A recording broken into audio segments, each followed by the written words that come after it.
দাম সমন্বয় সহ ৬ দাবিতে আজ এলপিজি সিলিন্ডার বিক্রি বন্ধের ঘোষণা দিয়েছে এলপি গ্যাস ব্যবসায়ী সমবায় সমিতি। এক বিজ্ঞপ্তিতে নতুন করে এলপিজি সিলিন্ডারের মূল্য সমন্বয়, পরিবেশকদের হয়রানি ও জরিমানা বন্ধ সহ ৬ দাবি তুলে ধরা হয়। নোটিশে বলা হয়, এই সময়ে সব কোম্পানির প্লান্ট থেকে এলপিজি উত্তোলনও বন্ধ থাকবে। দাবি পূরণ না হলে অনির্দিষ্টকালের জন্য সারা দেশে এলপিজি সিলিন্ডার সরবরাহ ও বিক্রি বন্ধ রাখার হুঁশিয়ারিও দেন সমিতির নেতারা।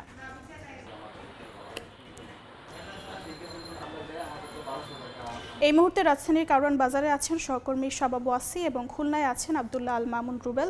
সরাসরি প্রথমে যাচ্ছি শাবাবের কাছে।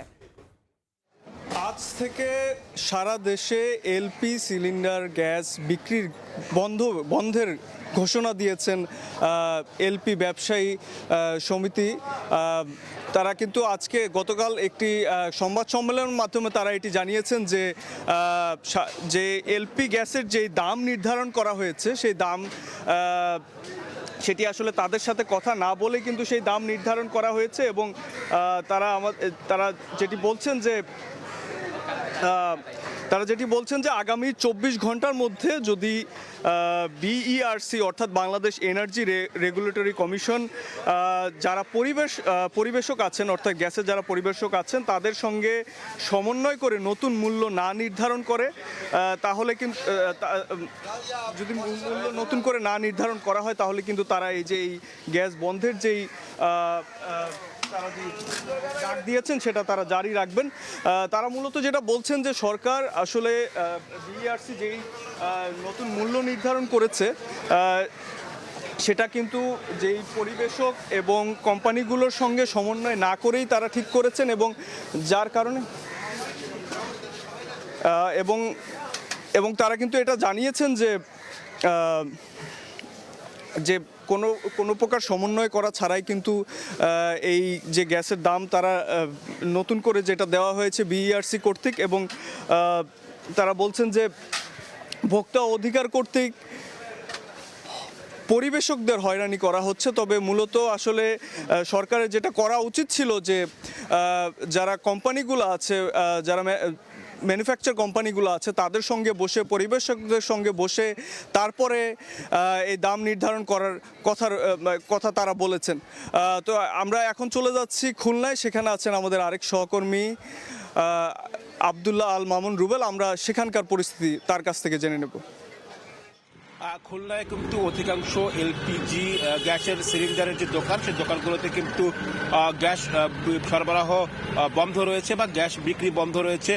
আমরা যদি একটু বলি যে সকাল থেকে আমরা দেখেছি যে বিভিন্ন দোকান কিন্তু খোলা থাকলেও সব দোকানে কিন্তু আমরা দেখছি সরবরাহ কম রয়েছে বা অধিকাংশ দোকানে বিক্রি বন্ধ রয়েছে। ব্যবসায়ীরা আমাদের জানাচ্ছেন যে তারা আসলে গত কয়েকদিন ধরে গ্যাস পাচ্ছেন না, এ কারণে তারা আসলে গ্যাস বিক্রি করতে পারছেন না। এর পাশাপাশি ব্যবসায়ী সমিতি থেকে গতকাল রাতে যে নোটিশ দেওয়া হয়েছে অর্থাৎ গ্যাসের দাম সমন্বয় এবং প্রশাসনের হয়রানি বন্ধ করতে হবে, তা না হলে তারা আসলে অনির্দিষ্টকালের জন্য গ্যাস বিক্রির যে বন্ধ ঘোষণা করেছেন সে কারণে কিন্তু আমরা বেশ কিছু দোকান দেখেছি যেসব দোকানে আসলে গ্যাস বিক্রি করা হতো সেসব দোকান আসলে বন্ধ রয়েছে।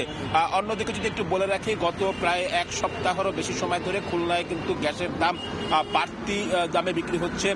গতকাল যেমন আমরা দেখেছি যে বিভিন্ন দোকানে গ্যাসের দাম বিক্রি হচ্ছে, এলপিজি গ্যাসের দাম বিক্রি হচ্ছে 1500 টাকা বা তারও বেশি, যেটি তার কয়েকদিন আগেই 1200 টাকা বা তার আশেপাশেই বিক্রি হতো।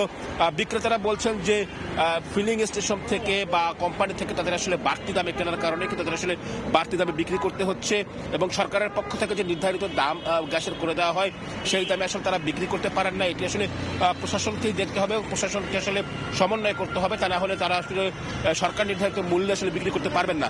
অন্যদিকে যদি একটু বলে রাখি যে খুচরা পর্যায়ে যারা আজ সকাল থেকে বিভিন্ন দোকান আমরা দেখেছি যারা বিক্রেতা আসছেন তারা আসলে গ্যাস না পেয়ে ফিরে গিয়েছেন এবং তারা বলছেন যে গ্যাসের যে চাহিদা সেই চাহিদা অনুযায়ী তারা আসলে কোথাও গ্যাস পাচ্ছেন এবং এটির প্রশাসনের আরও সজাগ দৃষ্টি রাখা উচিত যাতে করে গ্যাসের সরবরাহ স্বাভাবিক হয় এবং তারা আসলে স্বাভাবিকভাবে গ্যাস পেতে পারেন। তো আমার কাছে এই ছিল খুলনা থেকে এলপিজি গ্যাসের সংকট, বিক্রি বন্ধ, এসব নিয়ে সব শেষ। যুক্ত ছিলাম খুলনা এবং রাজধানীর কারওয়ান বাজারে।